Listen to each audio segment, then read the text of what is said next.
All right. Good afternoon, everyone out there. James Donaldson, Standing Above the Crowd podcast, coming to you live every Thursday, 3:30 p.m. Pacific Standard Time.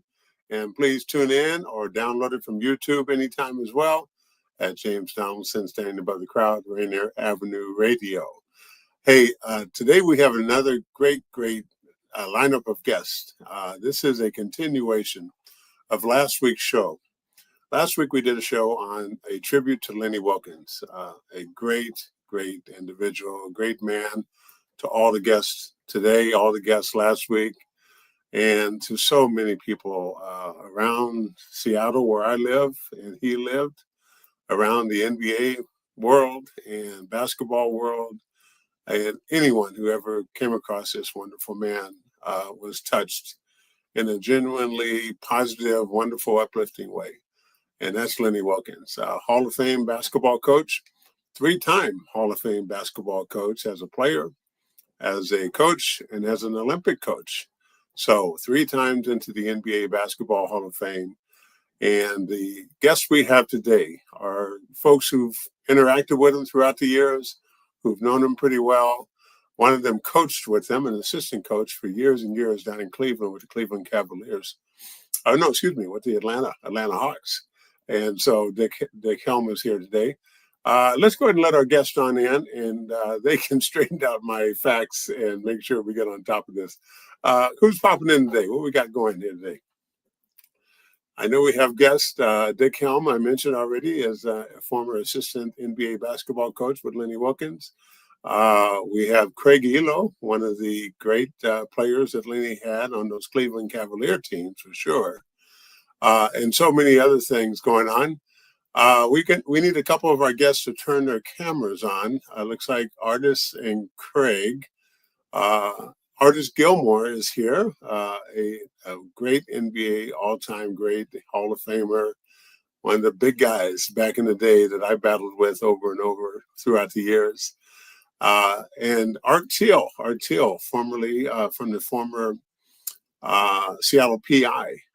Which was our local newspaper here for, decades. And they're online only now, but Art is here with that. And so, is anybody going to show up today? What we got here going? Trying coming. All right. Okay. All they're right. popping. There's Artis, and there's Dick. Yes. Hey, guys. All right. Good to see you. And Art, you made it. Good to see you, Art. I was just making the intro for everybody, and what we want to do is kind of have a continuation of a celebration of life for Lenny Wilkens, who passed away about a week and a half, 2 weeks ago. And there's Craig Ehlo, one of the all-time great NBA players that Lenny coached throughout the years. So we got everybody going, and this is so fantastic. And so I want to just reminisce a little bit about Lenny, tell some great stories, some great memories, maybe some lessons learned from being around him. And Dick, I know you've coached with him for quite a few years. Can you give us some of that history of where you coached together with Lenny and how that experience was? Go ahead. Oh, it's just a great time. So good to see you again, James, and others on here. I started scouting for the Sonics in 1984 for 1 year. And he must have liked the job I did scouting and met with him in his office after the first year in Seattle and giving my report. Charles Barkley was a senior at Auburn that year, to put all this in context. And so I gave my report, and I'd heard from somebody that, well, maybe they wanted to make me a full-time scout. And I was about ready to catch a plane back to Illinois, where we were living. And then he called me in his office at the last minute and said, I've been thinking it over. And I thought to myself, oh, my goodness, maybe Ray asked me to be a scout. Yeah. And then he said, I'd like for you to come on my staff full time as an assistant coach. So it was just unbelievable. Really, I hadn't met him much more than that time that I gave my report. And then for all this to happen and then be together and after Seattle, they moved to Cleveland for 7 years and picked up Craig and then on to Atlanta Hawks and then on to Toronto Raptors. And then we finished up with the New York Knicks in 2004, I believe it was. So that's fascinating. Fascinating. Wow. What are some of your remembrances of Lenny as a person? Well, I think Father Mannion had such an impact on his life back in New York when he was growing up. And his character, to my way of thinking and knowing him all those years, was based on his character was an outgrowth of his faith in God. And this showed up in his character, everything about it. And so I couldn't have asked for a better person, a gentleman. He's so thoughtful to all of us, to our family, each one of our kids.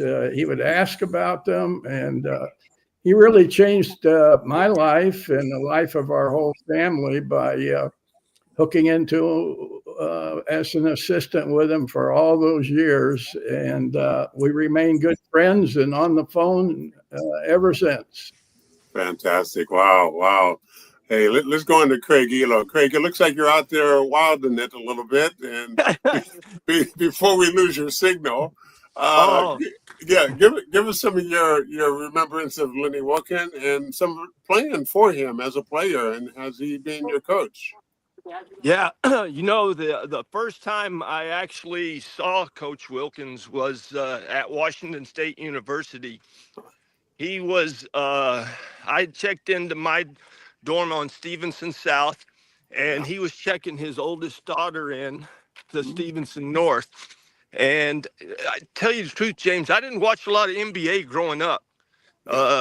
Weren't very many games on, but I did watch the 78 series with the Washington Bullets and Seattle. And so I was a little familiar with him. But when we walked in the parking lot, there he was dropping his daughter off at Stevenson North. And I was just like, my roommate was a freshman. I was like, that's Lenny. And he was like, yes, I know. But we didn't interrupt him because he was helping her move in. And I think the next time would have been January 13th, 1986 or 87, when I was signed to a 10-day contract from the Jack. And I got the oh, okay. That's what I was afraid of, guys. All right, no problem. Craig, we'll come back to you. Artis Gilmore, hey, I don't think you ever played with Lenny or played as a player, and he coached you. But what is your involvement with Lenny Wilkens over the years? Well, actually, James, he did. He was my coach in the NBA All-Star game. Oh, okay, yes. Yeah, and I remember Otis Birdsong on that particular team. In fact, I was looking for that photograph. I wanted to really show it tonight, but unfortunately, I misplaced things. That's okay. And yeah, my association with Lenny has been nothing but pleasantries and just a good relationship from opponent coaching and of course playing against him for the many years and as I remember that All-Star game, is Lenny was very few words there, as you mentioned before in one of your segments, that he give you that indication what he needs to do, but not by using his voice, but his mannerism. And so he was very calm and very mild but that's what the All-Star game is about. But it's during those times, it was really competitive about winning. Yes. And not so much as showtime as it is today, and that's okay too as well. Yeah. Hey, yesterday you and we shared a little story because Lenny, I used to meet with Lenny 2 or 3 times a year, every couple of 3 or 4 months. We'd have breakfast together, just one-on-one. And he'd share a lot of those old stories with me back in the 50s and 60s of playing down south. You shared a story with me yesterday of Lenny's St. Louis Hawks and the Boston Celtics playing in Lexington, Kentucky. Is that where it was? Yes, Can, absolutely. can you share a condensed version of that with us, if you would? Yeah, well, it was what Ramsey. I'm trying to think of Ramsey now. Uh, Frank? Jack, Frank Jack, Ramsey. Frank Jack. Ramsey. right. He was Oh, like the sixth man. He had just signed with the Boston Celtics, and you think about the racial tension during Mm, those time back in Kentucky and some of the other places. But Sam Jones shared this story with me, as well as Bill Russell. mm, That what happened was they came back and certainly, they wanted to display and show Frank Ramsey and what he had accomplished in such a short time. And so they brought the Celtics in. They had Sam Jones, Casey Jones, and Bill Russell. And so uh, Sam's version, as well as Bill Russell, he went down to the restaurant to eat. And they said, well, I'm sorry, we don't serve black people here. So wow. as he started back and was on the route back into the elevator, that he met Bill Russell. Now it's just a reverse with these two individuals, the Yeah. story. But he met Bill Russell at the elevator, and Bill said he asked him where was he going. He said he was going to the front diner to have dinner, Mm, and he said, "I'm sorry, they're not serving black people there." So I said, "Well, we got a problem here." So they said we're going to go back up and talk to Red Auerbach about leaving and going back to Boston, which they did. mm, But they were going to play the St. Louis Hawks at that time. Lenny Wilkens was one other black that was playing with the St. Louis Hawks, which is now, of course, the Atlanta Hawks. yes. But anyways, they wanted to give him a heads up that things are not going very well, and we are en route back to Boston. And that was after an exchange of words with Red Auerbach. They certainly agreed, and they ended up going back Mm, to Boston for that evening. And they used it in the media, blew it up as a boycott. But the black athletes boycotted because of that situation in Lexington. okay. Wow. Isn't that something? Yeah. And Lenny shared so many of those kind of stories with me over the years. Just amazing the trail that they blazed for all of us, back in those Absolutely. days. Yeah, that's right. That's right. Well, Artis, thank you for that. Artis, we got your namesake here, Artis Thiel, from the Seattle PI. And Artis Thiel, or Art Thiel, besides being a player or a coach coaching with Lenny, you probably spent as much time around him as anybody. I mean, being a Yes. beat writer with the PI over the years, share some of your insights and the man, Lenny Wilkens. I think I might be the only media member who was there in '79 when the Sonics won the title, who is still around today. Oh, It was a small contingent of media types that traveled the country, even though it was the NBA championship. yes. And so I got a very early thrill. I like to say that I was only a toddler when I was there, but I Okay. was in my early 20s. And it was really a thrill to have one of my first assignments. And this was at the Daily Journal American in Bellevue, Okay. a startup paper before I went to the PI. And to be assigned by a small paper to go back and cover a national championship game was quite a thrill. And Lenny was that was an apex coaching moment for him, winning the title. And I do remember very distinctly that while everybody in the Sonics entourage, from Frank Furtado to the front office staff, Nancy Wilson, everybody was going crazy. I Mm. looked over at Lenny, and he had one of those pursed lips smiles, Okay. Yes. no gestures, I know. no, emotion particularly, but that little smile that he offers all the time. And that was on the sidelines of the Capitol Center in Landover, Maryland. And as a consequence, I was still a beat writer. I moved to the Post-Intelligencer in 1980, Okay. covered the Sonics for a while, and then I got promoted to being a columnist. And Lenny had left in 86 from the Sonic, and then moved on to several jobs over time, and I managed to stay in touch as he brought his visiting teams to town. The thing that really stands out, and I'm sure this is shared by all our panelists here, is that there was a generosity of spirit in Lenny that was very unusual, and a kindness. Now, there was, unlike a coach or a player, I had a different relationship with Lenny because I was a journalist, and I always wanted to know what was going on behind the scenes. That's my job. Yeah. I didn't take Lenny straight up because I know that Lenny's job was to keep me from finding out That's right. all that stuff. But I really do have to give Lenny credit. As much as he probably least liked the daily engagement with reporters, he handled it with aplomb and alacrity and a generosity. Yeah. He wasn't nearly as forthcoming as I tried to get him to be, but that's his job, and he did it very well. So it was a lot of there was a lot, not a lot of tension, but there's always that push-pull between journalist and subject. Yeah.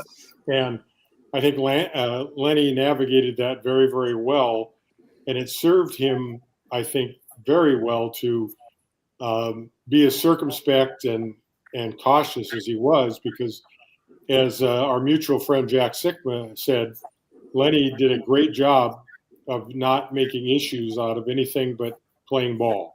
That's right. I think that carried the day for him. Wow. No, that's fantastic.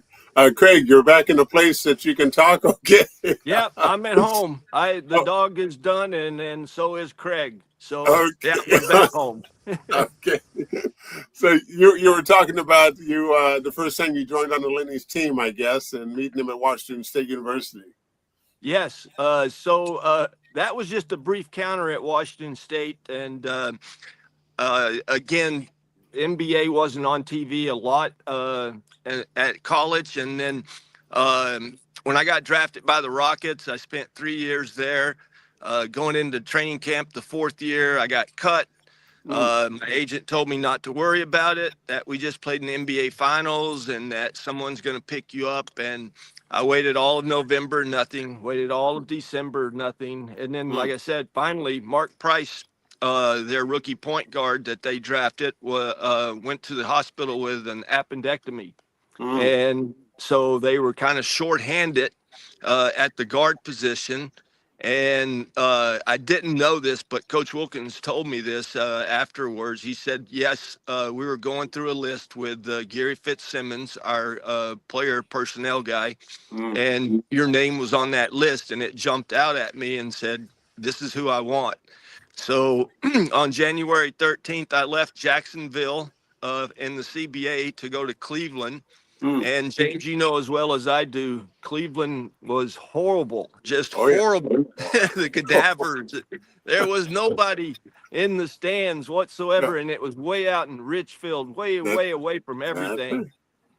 And so I get to, I can't remember who picked me up at the airport, but that was a long drive. And when I got to the game, they had my uniform ready, and I had a spot in the locker room, except I had no idea who was on that team and what was going on. We played the Pistons on Tuesday at home, and then we left right after the game by bus to go to a back-to-back. Next game was in Detroit. So that's like a 3-hour bus ride. And I got to sit by Coach Wilkens, and he gave me all the information that he thought I needed, to help them and play. But he didn't promise me anything. He just said, we'll see how it goes. And I finally got in the game against the Pistons at the Silverdome, and I did all right. I held my own, and then we had a practice the next day in Cleveland Thursday. So I'm on my third day of the 10-day. And the first minute of the game, John Bagley, the veteran point guard, we won the tip, and he was going in for a layup, and he lands horribly bad on his ankle and rolls it. And now Coach Wilkens is looking down the bench like, who do I put in? I don't have anyone that can handle the ball. And so it was Johnny Newman, another rookie that they had drafted. And Ron Harper was, I think, the number 7 pick that the Cavs had, and me, a 10-day contract guy. Wow, wow. And none of you guys ball handlers. Yeah. And so he was like, you two, Ron, handle the ball, bring it up. Craig can help you. And I think I wound up playing like 47 of the 48 minutes in that game. Wow. And even the 2,000 people that was witness to it, they were cheering for us because we actually had a pretty good lead against, I think it was the Hawks that we were playing. And I mean, 4 days in, I'm already playing with him, but that bus ride, sitting by him, and y'all know as well as I do, players do not like to sit by coaches on the airplane. Or I was a little nervous, but he cut the tension with like a knife. He made me feel like I was part of it. Wonderful. And when I got to the 10th day, they hadn't said anything to me. And then I got a little note on my locker that said, go see Coach Wilkens. So I thought, oh, here I go. I'm gone. So I started grabbing everything and walked into his office, and he was like, sit down and chatted for a little bit. And he said, well, we're going to keep you for the rest of the year. Okay. And I was like, no, I was like a kid, at Christmas. And he was like, just calm down. Yes, you've earned it. So don't worry about it. That's great. I don't know. I'd always worry, but that's how, like Artis Gilmore said, his demeanor was calm and collective. Yes. But underneath all of that was a very competitive spirit that very much so. Came out of all of his players, and he did it in a different way from most coaches that turn red and yelling at you and screaming at you and everything. That's right. That's right. So, he was always just calm and collective. And the last thing I got, James, is when we were in a timeout one time, he knows his players so well that when we got set down and it was a crucial play that we were going out to, and Mark wasn't doing too well, and he wanted to tell Mark something, but I was sitting next to him, and he was like, he looked at me and he raised his voice really loud and said, Craig, you can't shoot every time you come down. And I was like, what? I didn't even, I maybe took 2 shots. What are you talking about? But he was talking to Mark Price. Basically. So he knew his players so well, like he knew who he could pinch a little bit and who he had to back off with.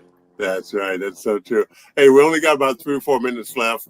Art, give us some final thoughts on Lenny, what you learned from him in a minute or so. Just kind of help us wrap up. We'll go a minute each around the ring, and that'd be it. Okay?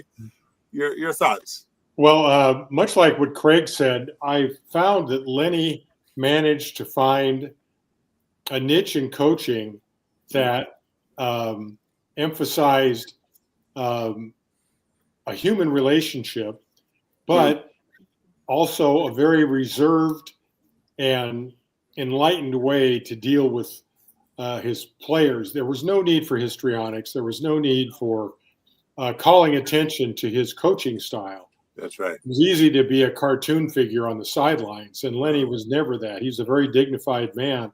Wonderful. And I think one of the things that I remember dealing with, I don't remember the player, but I remember the quote very well. One of the players new to the Sonics there was that he had his first meeting with Lenny, and I said, "So, how'd it go?" He says, "I think I was like talking to my priest." Oh, okay. Yeah. And he held him in such reverence that I think that spoke volumes for his relationship with everyone in the NBA and outside of it. Let me move on to Artis. Artis, you got about 30 seconds. Give us a quick recap here. Okay, very quickly. I was thinking about what Lenny and he experienced over the years, Yeah. and a cultural way dealing with from the time of Oscar Robertson, he and Bill Russell, and of course, as I said, real good friend of mine, Sam Jones. What they were all experienced, and of course, Lenny was able to make that transition moving forward, and what he Yeah. did, and his experience, and what he was able to bring to the history of the game. What a Yes. great Yeah. man. We're Yeah. gonna miss him. He went through a lot. He never took it personal, didn't carry it with him forward, but he dealt with it. And Dick, give us the last 30, 45 seconds here and wrap up for us. Okay. We don't want to leave Marilyn out of this, his wife. Yeah. Marilyn was a strength behind me. She always told it like it was. And but I was always a big fan of Marilyn, and I want to give her a lot of credit for being behind Lenny and helping him all these years in every way. But Wow. just real quickly, before he brought Buck's record, he was so excited because it would bring joy to other people, not just the fact that he would bring. So my son Dave gave me a big cigar to honor Red Auerbach, and I carried this in my pocket, and it took us about 10 days to finally break his record. So I took the cigar out, gave it to Lenny, and he had trouble lighting it because I'd been carrying it around for 10 days, but he finally got it going. But the real joy, the point of this is the real joy of breaking the record and getting to 1,000 wins first was the joy that it brought to other people and to the team. Yeah, I remember that. He didn't take credit himself, but he was joyful when it brought happiness to others. What a great man. A great man. Thank you guys so much. A wonderful show. And I just want to appreciate everybody. And thanks for the great remembrances and memories of Lenny Wilkens. A great man we're all going to truly miss. But we can't get enough of those kind of people. This is James Donaldson, standing above the crowd, signing off. See you next week.